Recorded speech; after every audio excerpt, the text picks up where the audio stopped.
Good morning everyone. দেখো সকাল সকাল আমি ব্রাশ নিয়ে চলে আসলাম।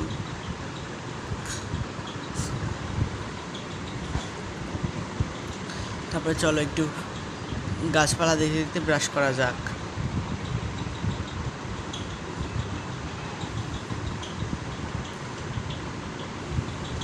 তারপরে গাছপালার ভেতরে তাকিয়ে দেখি একটা ফুল ধরেছে, কুমড়ো ফুল।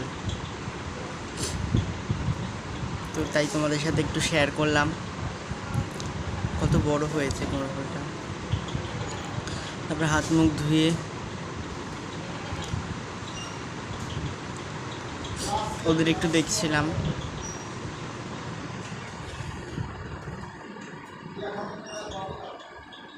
তারপরে একটু চিয়া সিডস খেয়ে নিলাম।